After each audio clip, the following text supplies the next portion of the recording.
Muchas malas noticias, ¿verdad? Por donde uno abra, ahí hay malas noticias. Las redes sociales, los medios de comunicación. Pero aquí vinimos a escuchar las buenas noticias, ¿verdad? Las noticias de Dios, la palabra de Dios que viene a alentar nuestro corazón. Y vamos a escuchar ese tema tan importante. Cómo ser inmunizados espiritualmente antes que cualquier cosa de este virus y de todos los que quiera traer la enfermedad. Vamos a recibir a nuestro apóstol con este tema y damos un fuerte aplauso al Espíritu Santo de Dios. Bueno, hoy vamos a hablar sobre la inmunización espiritual. Yo creo que tengo autoridad para hablar sobre la inmunización espiritual porque llevo 35 años en Colombia orando por enfermos, colocando mis manos sobre personas por 30 años con distintas enfermedades infectocontagiosas. En una ocasión vino una persona con lepra y una hermana dermatóloga me dijo: no le vaya a poner las manos, se va a contagiar. Otra ocasión vino una persona con eczema muy avanzado y me dijo, yo no soy médico obviamente, pero hay médicos en la iglesia: pastor, no vaya a hacer el error de ponerle las manos, se va a contaminar. Pero resulta que en 35 años de ministerio, pues nunca me he enfermado ni me he contaminado. ¿Por qué será?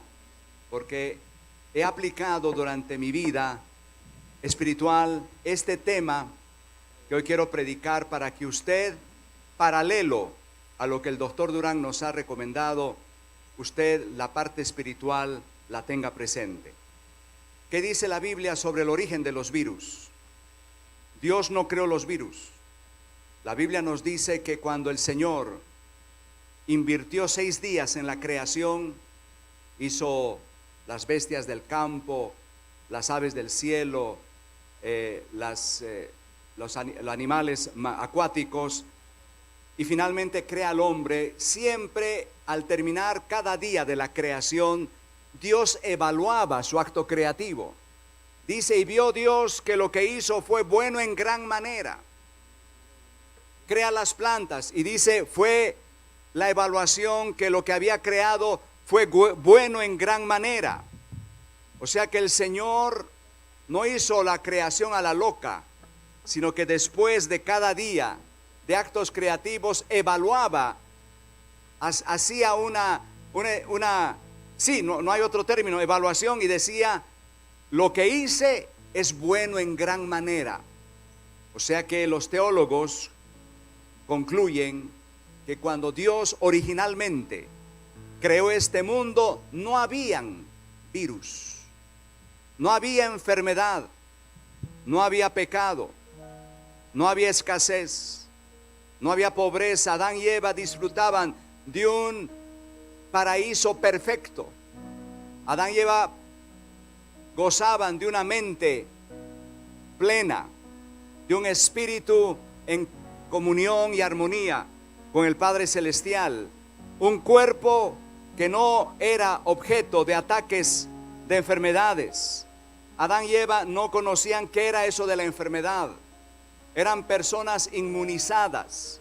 Ese es el término de este mensaje, la inmunización espiritual. ¿Qué es lo que pasó? ¿Dónde aparecen los virus? La ciencia moderna, según lo que poco he estudiado de este tema, dice incierto. Hay muchas teorías, pero la mayor parte de los autores seculares de la ciencia dicen que el origen de los virus es incierto. Como la ciencia dice esa parte, la Biblia nos da una información que no sabíamos, y es que cuando Adán y Eva deciden cometer alta traición, deciden desobedecer a Dios y toman del fruto que no les había sido permitido, son marginados del huerto del Edén, salen de esa protección, salen de ese ámbito perfecto y se tienen que enfrentar a un mundo donde Satanás trabajaba, donde el espíritu malo operaba, porque el espíritu malo no se había metido al huerto del Edén.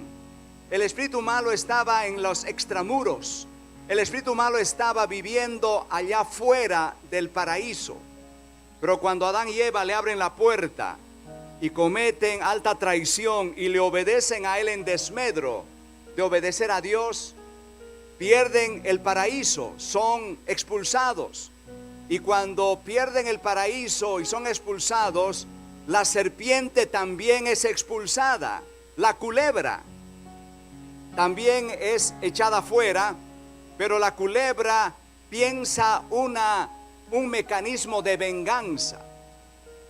Y el diablo o el enemigo, como no puede atacar a Dios, porque Dios es un ser poderoso, es un ser que nunca va a perder una batalla, el enemigo imita la obra creadora. El diablo es el gran imitador, imita la obra creadora de Dios y él practica algo de crear, pero crea el virus.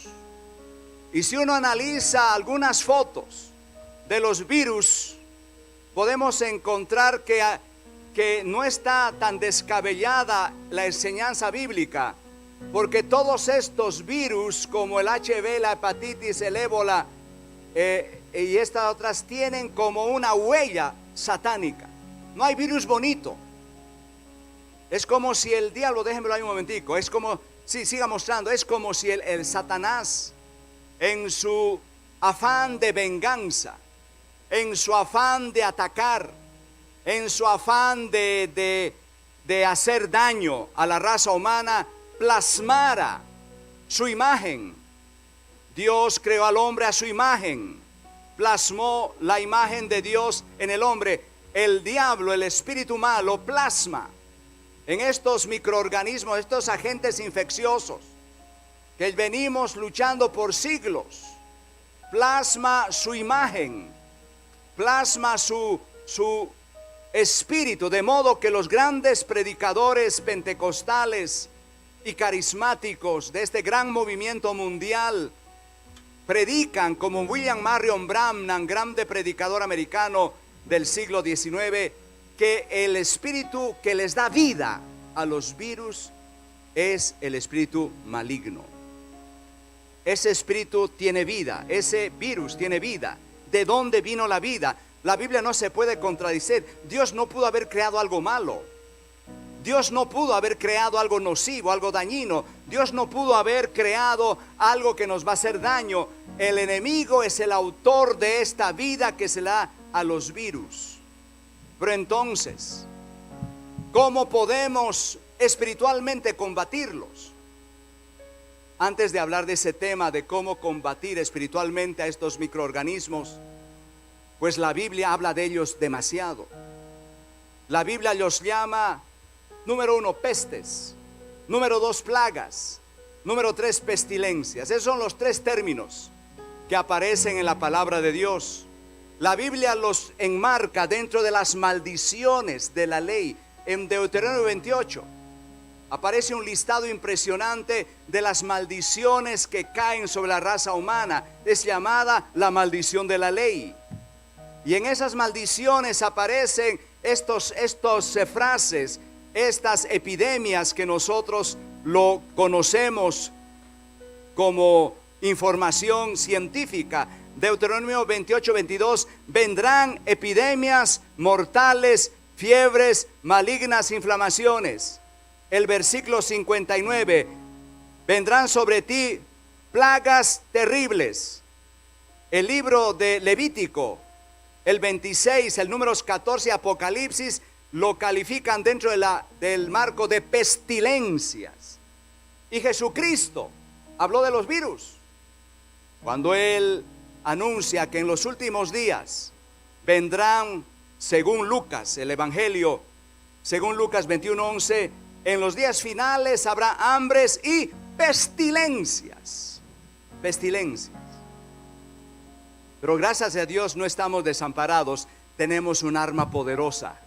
Y esa arma se llama la oración. Por eso la gobernadora que se reunió con varios de nosotros el viernes en el piso 12 de la gobernación, ella nos dijo: pastores de Cali, por favor, oren por Cali. O sea que las personas gobernantes, las personas que están en estos grandes niveles de gobierno, instintivamente, de una manera en su imaginación profunda, saben, aunque no vayan de pronto a la iglesia que nosotros creemos que deberían ir, saben que hay poder en la oración. Saben que cuando nosotros nos colocamos de oración, estamos combatiendo, estamos inmunizándonos, estamos repeliendo. Eso no significa que no vamos a ir al médico.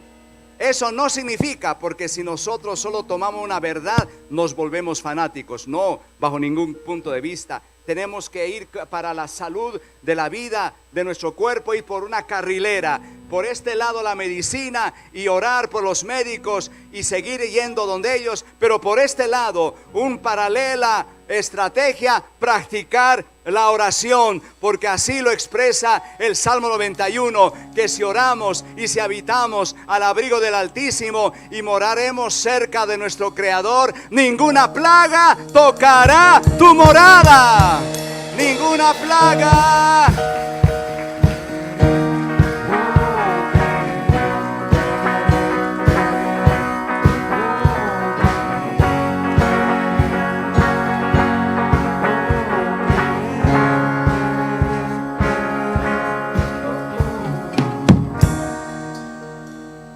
Y estamos hablando de Moisés este mes, sobre la fe de Moisés, y encontramos un fenómeno interesante. Durante 40 años en el desierto, el pueblo nunca se enfermó.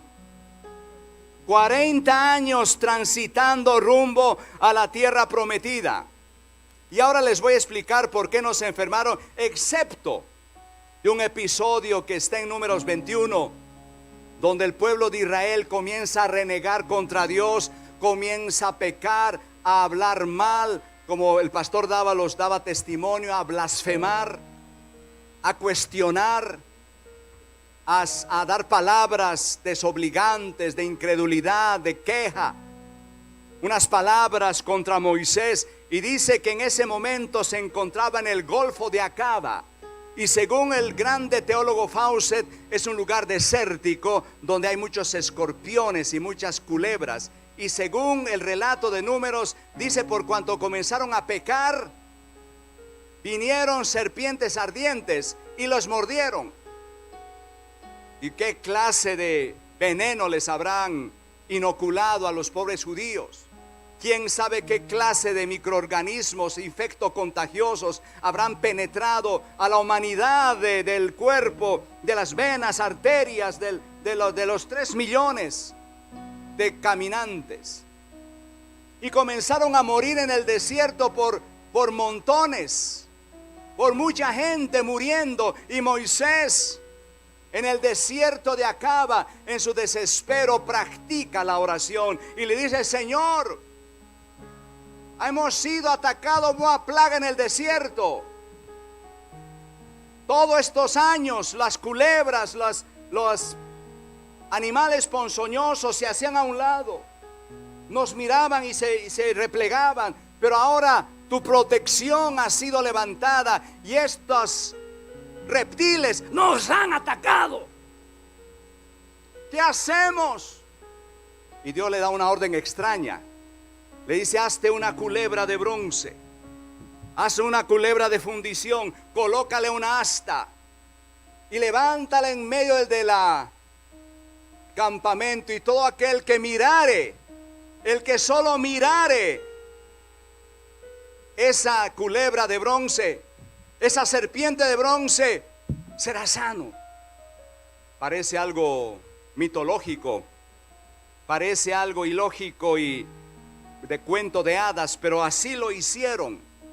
Y todo aquel que era mordido por la culebra, que estaba sufriendo todas esas tormentos del veneno que avanza y mata y produce ese colapso, miraba a la culebra de bronce y era sano. Jesucristo habló de ese episodio. En el famoso capítulo 3 de Juan, Jesucristo dijo: y así como Moisés levantó la culebra de bronce en el desierto, así es necesario que el Hijo del Hombre sea levantado en la cruz, sea levantado en el sacrificio cruento de la cruz del Calvario, para que todo aquel que en Él crea, que en Él ponga su fe, su esperanza, viva y tenga vida eterna. Eso es lo que Jesucristo manifestó de ese episodio, dándole una aplicación espiritual. Pero es que nosotros no podemos hablar de una cruz a medias. Ya hemos sabido y sabemos que cuando Cristo murió en la cruz del Calvario, nuestros pecados, mis pecados pasados, presentes y futuros han sido cargados en Jesús. Nosotros no tenemos por qué cargar la culpa y la condenación. Él cargó el pecado por nosotros. Pero no podemos hablar de una cruz a medias. ¿Por qué Moisés levantó una cruz en el desierto y le colocó una culebra? ¿Por qué? ¿Cuál es el sentido? ¿Cuál es la enseñanza? ¿Cuál es el paralelo? ¿Cuál es la metáfora? Es la siguiente: Moisés tuvo que coger esas culebras que estaban mordiendo a las personas, a los judíos, hacer una culebra similar y levantarla en el asta, como diciendo: está siendo muerta. Esa culebra que les está atacando ha sido juzgada, ha sido clavada en un asta, por tanto no tiene poder. Así también debemos entender la crucifixión de Cristo, porque el apóstol Pablo aclara este panorama en el libro de Colosenses capítulo 2 versículo 15. Dice que en la cruz del Calvario los principados y las potestades fueron destruidos. O en otras palabras, ningún teólogo nos puede explicar esto a ciencia cierta, pero lo que estamos diciendo es que cuando Cristo estaba muriendo allá en el Calvario, clavado, ensangrentado, coronado de espinas, había otro personaje clavado, había otro personaje derrotado, se llama el diablo. En la cruz el Señor acabó con el diablo. No lo digo yo, lo dice Colosenses 2:15, despojando a los principados y a las potestades satánicas, los exhibió públicamente, triunfando sobre ellos en la cruz. O sea que en la cruz el diablo fue derrotado. Es por eso que tenemos una base espiritual para combatir las enfermedades. Es por eso que el cristiano tiene esa base espiritual. Su fe está basada en Cristo, en la obra del Señor Jesús en la cruz del Calvario. Nosotros nos enfrentamos contra los virus, nosotros nos enfrentamos contra las enfermedades basadas en esta verdad. Jesucristo en la cruz cargó el pecado y la enfermedad. Por su herida somos sanos, pero también en esa cruz el enemigo ha sido derrotado. Los virus han sido derrotados, las bacterias han sido derrotadas. Aleluya, gracias Padre.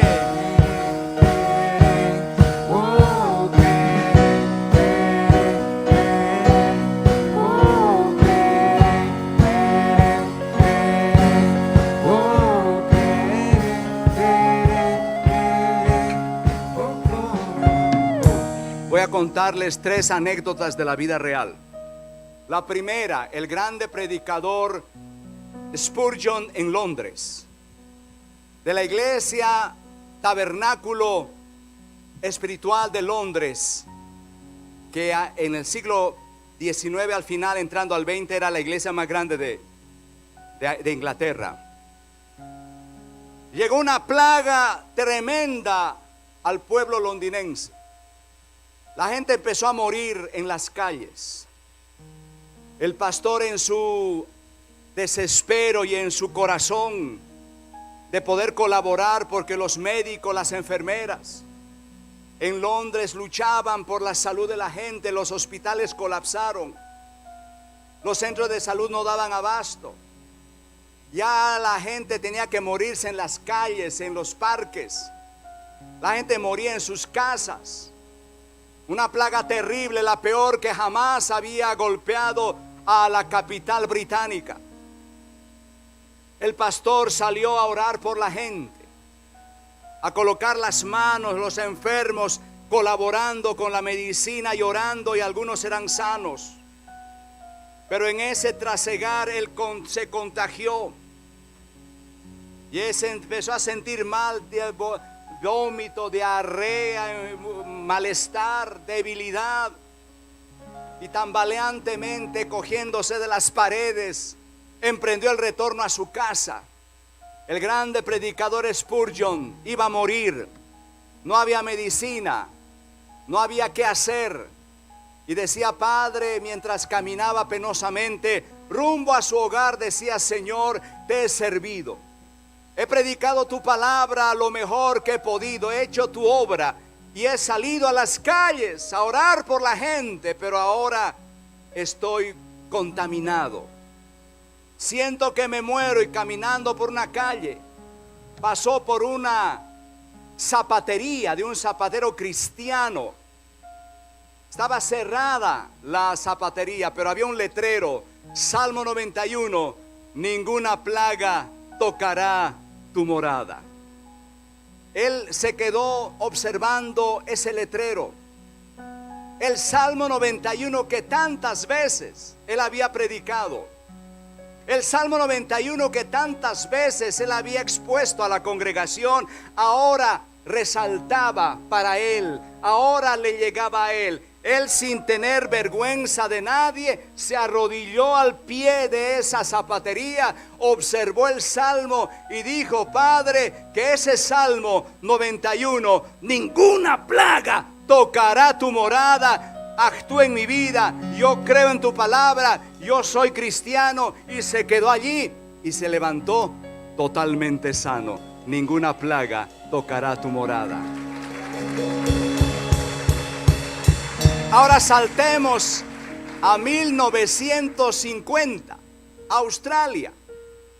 Una plaga terrible en Sydney, en Canberra y en otras ciudades australianas. Otro colapso hospitalario, otro colapso social. Los médicos no daban abasto y todo un caos. Y el grande predicador de milagros, John Lake, el más grande predicador de milagros que ha votado Australia, se llamaba John Lake.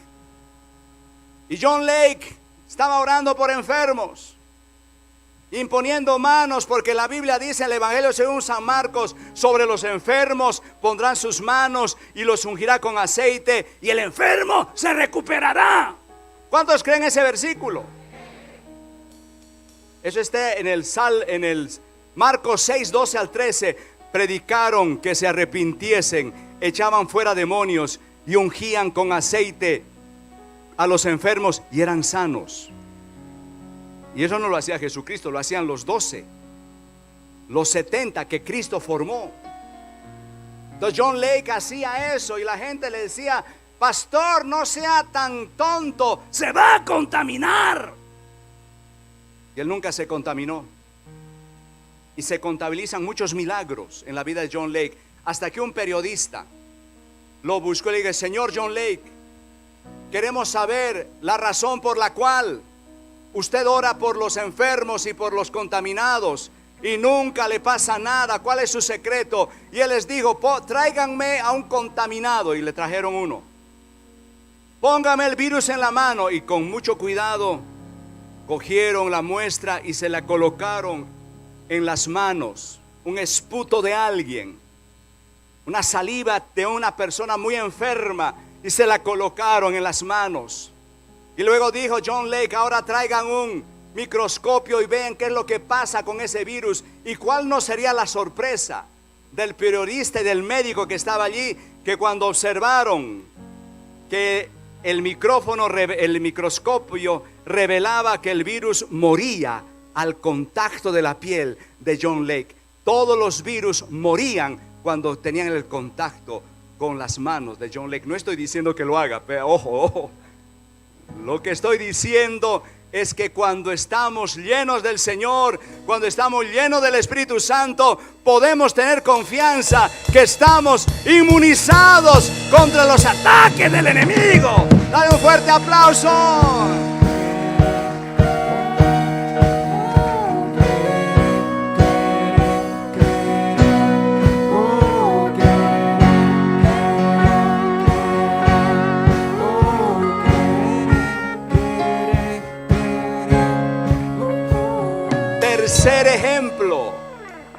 Tercer ejemplo, los japoneses atacaron Hawái y se desató la Segunda Guerra Mundial con participación de los norteamericanos.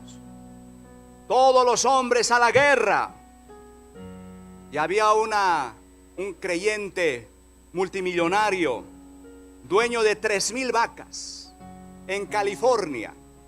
Era la lechería más grande del mundo, 3,000 vacas.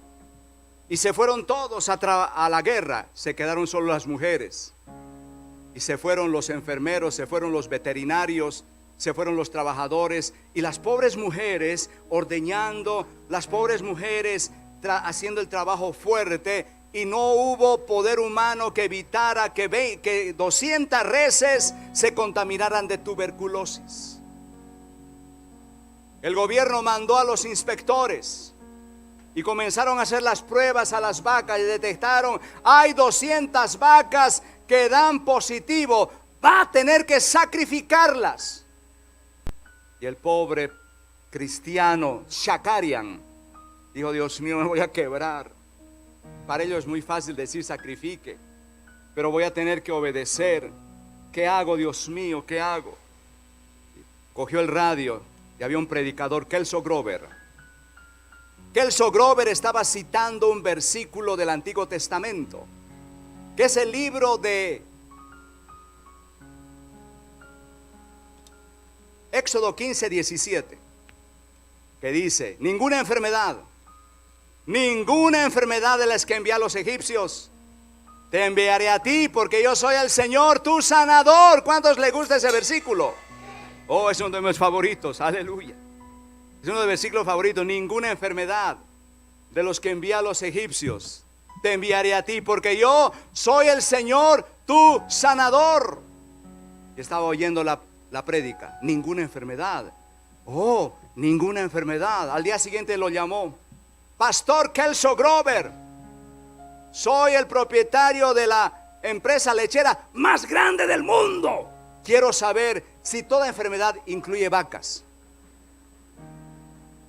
Y este grande teólogo se quedó pensando: ¿animales? Pues sí, claro, animales. Entonces véngase para acá y ore por mis vaquitas. El pastor llegó a la empresa. Le demoró 3 horas, porque había divisiones de establos, tenía que ir establo por establo. 3 horas orando por 200 vacas. Y el dueño y los empleados, no había empleado, las empleadas, cuando vieron cómo oraba el hombre, se quedaron aterrados, porque más o menos oraba así. Kelso Grover decía: Padre, tú eres el dueño de millones de bueyes y de vacas en tus colinas. Tú los has creado, y por tanto yo te pido que tú ahora mismo toma autoridad por el Espíritu Santo y echo fuera toda esta tuberculosis, y en el nombre de Jesús se va fuera de este hato de vacas. Y las vacas, ¿sabe qué pasaba? Paraban las orejas. Cada que el pastor reprendía y oraba a las vacas, ¡pum!, se les puntúan las orejas, como si estuvieran entendiendo. Y dice el dueño de esa lechería que casi que se podían ver salir los microorganismos. Él cuenta en su libro, este libro se llama La gente más feliz de la tierra. Cuenta cómo casi que se podían ver cómo salían los microorganismos. Llegaron los inspectores, hicieron la prueba final y le dijeron: señor Shakarian, es increíble, pero todas las vacas han sido sanas de tuberculosis. Más fuertes alabanza al Señor.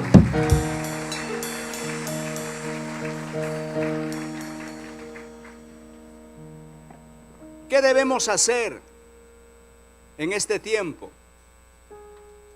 Pues si usted está con gripa, es mejor no venir a la congregación, puede ir al grupo más pequeño, las células. No es recomendable que estemos acá. Ya hemos separado de a 300, pero hay un espacio allá. El gobierno dice de a 500, estamos obedeciendo más. 300 allá, 300 acá. Pero si están enfermos, no ir, pero no dejar de congregarnos, ir a la célula.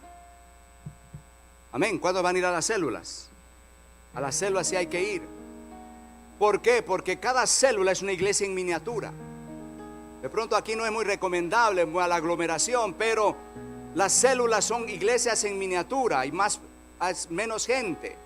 Pero es casa de Dios también, porque la Biblia dice en 2 Crónicas 29, si mal viniere sobre vosotros, si alguna plaga y pestilencia, estarás delante de la casa del Señor y clamaremos a ti y tú nos librarás de toda angustia.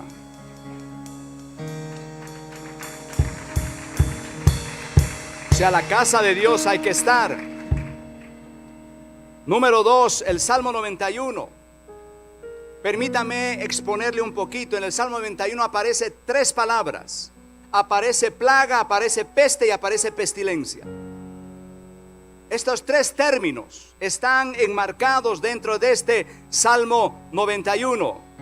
El que habita al abrigo del Altísimo morará bajo la sombra del Omnipotente. Dirá Jehová, roca mía, castillo mío, mi Dios, en quien confiaré. Él te librará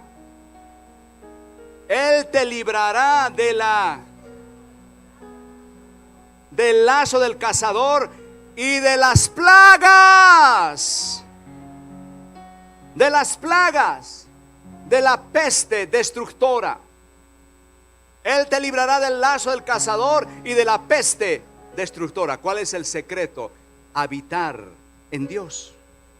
El que habita bajo el abrigo del Altísimo. No dice el que visita al abrigo del Altísimo. Una cosa es visitar a Dios, no. Una cosa diferente es visitarlo. Otra cosa es habitar con el Señor todos los días de nuestra vida y a toda hora. Usted y yo vamos a habitar con el Señor. ¿Qué más dice ese salmo? Te cubrirá con sus plumas, bajo sus alas hallarás refugio. Su verdad será tu escudo y tu baluarte. No temerás el terror de la noche, ni flecha que vuele de día, ni la peste que acecha en las sombras, ni pestilencia que ande en la oscuridad, ni mortandad que en medio del día destruya. ¿Cuántos reciben por fe esta palabra? ¿Cuántos la están asimilando? ¿Cuántos la están recibiendo? ¿Cuántas la están creyendo?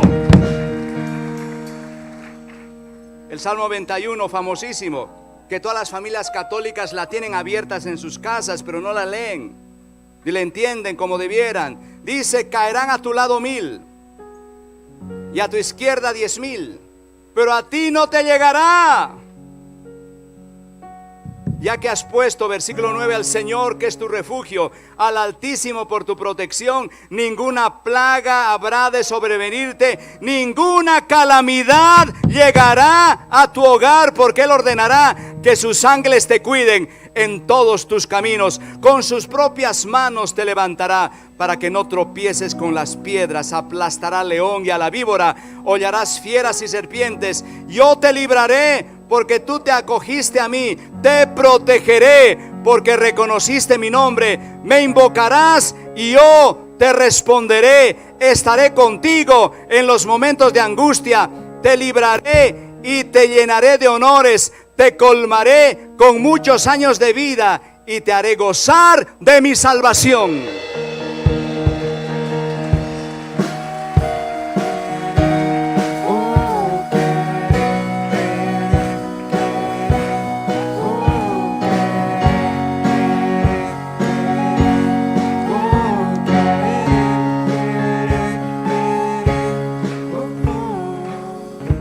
Voy a ir terminando con las plagas en Cristo. ¿Qué papel jugaron los virus en la vida de Cristo? Hay un versículo muy diciente que está en el Evangelio de Marcos 3:10, porque había sanado a muchos, de manera que todos los que tenían plagas caían sobre él. Todos los que tenían plagas, todos los que tenían pestilencias, todos los que tenían estas dolencias infectocontagiosas iban y corrían y caían sobre Cristo. Jesucristo ha debido ser un predicador importantísimo, o sea, de una demanda impresionante, no lo dejaban caminar. Si Jesucristo estaría acá parado en lugar de mi persona, ya ustedes estarían encima mío, tirándoseme encima. Tirándose encima. Si yo tuviera a Cristo aquí parado, yo también me le tiraría encima. Porque dice, todos los que tenían plagas caían sobre él. O sea, ¿por qué caían? Por la unción, diga la unción. Digan, poder de Dios. Porque Cristo tenía el poder de Dios tangible. Cristo no era un predicador de moral. Cristo no era un predicador de doctrinas. Cristo era un ser que trajo el reino y el poder de Dios a la humanidad. Por eso los filisteos le envidiaban, porque no era un predicador aburridor que hablaba cuentos o que había teología y la gente se aburría. Con los filisteos, los fariseos, la gente se aburría porque nadie quiere oír complejos teológicos, nadie quiere escuchar unas enseñanzas allá aristotélicas. No, lo que la gente quiere es experimentar el poder de Dios. Y Cristo sí que lo tenía en abundancia. Todos los que tenían plagas caían sobre él. Pero Cristo no se quedó con ese poder para él. Murió, resucitó, pero a través del Espíritu Santo le regala ese poder a los cristianos. Los cristianos tienen poder cuando el Espíritu Santo los llena, cuando el Espíritu Santo los colma. Por eso Pedro, cuando le ponía la mano a un enfermo, dice que era como coger un tomacorrientes y el paralítico se levantaba. Por eso la sombra de Pedro, solo la sombra sanaba a los enfermos. Por eso Pablo, cuando la gente venía para pedir oración, él tenía que romper su camisa, meterle tijera y mandar los pedaciticos a la gente. La gente llevaba el pedazo de vestido de Pablo, iba donde alguien que tenía plaga, le colocaba el pedazo de prenda y el enfermo era sano. No es que la tela tuviera poder, sino que estaba llena, estaba pletórica, estaba untada del poder de Dios. ¿Cuántos quieren buscar el poder de Dios? Pero adicionalmente al poder de Dios, Moisés en el Antiguo Testamento nos da unos tips para no estar enfermos de estas plagas. Dice, no tocar cadáver. Dice Moisés, lávate las manos. El pueblo de Israel nunca se enfermaba como los otros pueblos, porque Moisés había establecido leyes higiénicas. Aquel que tocaba un cadáver tenía que ir en cuarentena. Aquel que tenía un problema físico lo sacaban del campamento. La cuarentena nació con Moisés. El lavarse las manos nació con las normas del Levíticos que están 3000 años antes de nosotros. Ya Moisés a 3000 años atrás había dicho que no se puede andar con las manos sucias. Las necesidades tenían que hacerse fuera del campamento. No había baños, no había inodoros, pero sí la orden de Moisés era: alguien debe tener su palita, su pala. Y cuando tenga ganas de hacer del cuerpo, tiene que irse fuera del campamento, hacer un hueco allá, hacer una necesidad, taparla y volver. Esa es la ley de Moisés. Por eso cuando alguien veía con alguien con una pala, ya la gente sabía dónde estaba yendo. Y a veces había gente con diarrea, con diarrea corriendo.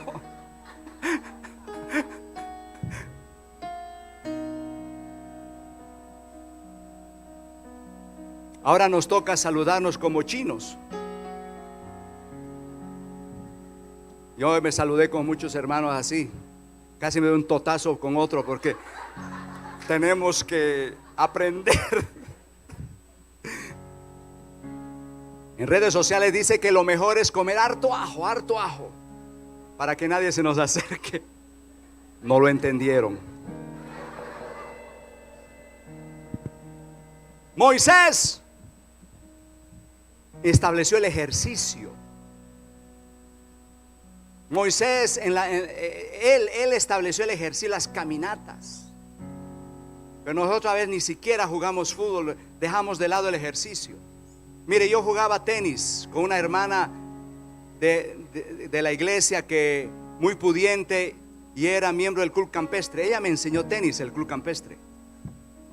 Muy deportista, dueña de una empresa. Ella asistía a la iglesia, ahora le queda más cerca otra. Y ella fue la que me enseñó, y sábados y viernes era sagrado con ella yo irme a jugar tenis. Le dio cáncer de seno y no perdió el seno, porque ella me contó: pastor, el cáncer quedó encapsulado, el músculo, como era tan deportista, el músculo apretó el seno y no lo dejó avanzar. Beneficios del ejercicio. Y para terminar vamos a hacer algo.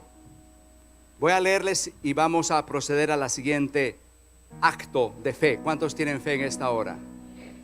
Dice Marcos 6. Voy a leer 2 textos bíblicos para que usted entremos ya a la oración. Marcos 6:12. Predicaron que se arrepintiesen y echaban fuera demonios y ungían con aceite a los enfermos y eran sanos. Santiago capítulo 5 versículo 14 versículo 15. 5, 14 al 15. Mire para acá. ¿Está alguno enfermo entre vosotros? ¿Está alguno enfermo? Llame a los ancianos de la iglesia y oren por él, ungiéndole con aceite. Ungiéndole con aceite. Y la oración de fe le salvará al enfermo, y el Señor lo levantará, y si hubiere cometido pecados, le serán perdonados. Palabra de Santiago. ¿Qué tiene que ver el aceite? Aquí yo traje el aceite. Tranquilo que no mancha porque lo hemos adelgazado.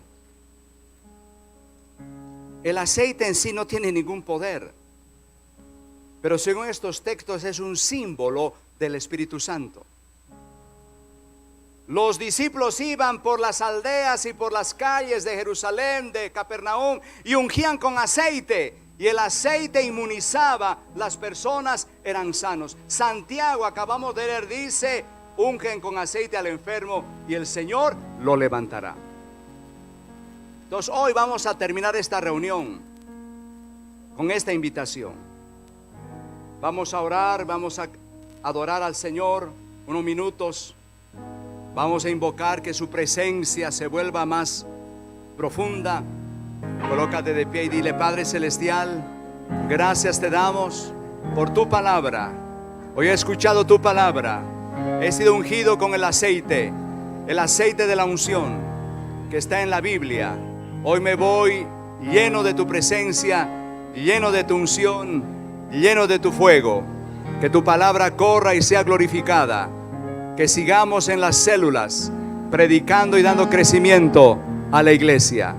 Y hoy nos vamos a nuestras casas atesorando la palabra de Dios. Nos vamos a nuestros hogares teniendo lo más preciado que tú nos has dado, es tu palabra. Gracias te damos. Amén y amén. Que Dios me lo bendiga. Nos veremos. Que el Señor les bendiga. Poder de Dios, la unción del Espíritu Santo los acompañe.